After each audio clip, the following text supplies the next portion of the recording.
Lent is a season of solidarity. Centuries ago, it was a time of solidarity with those doing public penance, helping them towards reconciliation. It's still a time of solidarity with catechumens preparing for baptism. They will learn the Our Father and the Creed. We remind ourselves what privilege it is to know God's saving plan and address God the Father with the name with which Jesus spoke to him. The catechumens will be conformed to Christ in confirmation, recalling how the Spirit has conformed us to Christ. We recommit to the mission he shared with us. The Lenten liturgy will remind catechumens of their need for the Spirit's grace. Today's liturgy reminds us of our ongoing neediness.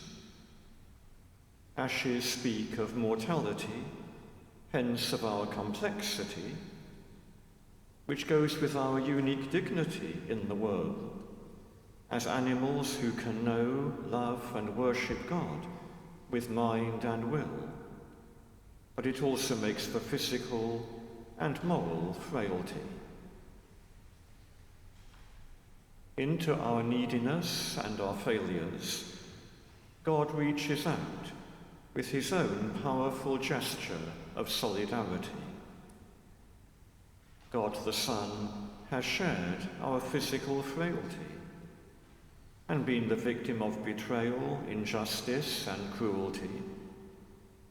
His sacrifice, which we celebrate as the goal of this season and offer daily in the Eucharist, is the eternal covenant, the Father's ultimate pledge of loyalty. Today's second reading picks up where Paul has told us, through Christ, the Father has reconciled us to himself. When Jesus opened his arms on the cross, he showed us the Father opening his arms in a dramatic gesture of welcome. One thing I never give up in Lent is making puns. It helps the brethren do penance. I'm in good company. Paul employed a pun in today's passage. It doesn't work in English. For our sake he made him to be sin who knew no sin is opaque. It works in Paul's Jewish, Hebrew-flavoured Greek, in which the word we translate as sin has two meanings: moral faults we commit, and a sacrifice designed to overcome those faults. Because Jesus was innocent of all sin, he was the perfect sacrifice to heal our sin. His holiness can overflow to us. In him, Paul says, we can become God's justice. So in this acceptable time, in response to God's appeal, we perform gestures of solidarity. Abstinence and fasting are gestures of solidarity with those who can't afford much meat or enough food. They are acted out prayers for justice. They speak against a frenetic production and consumption that somehow bypasses the poor.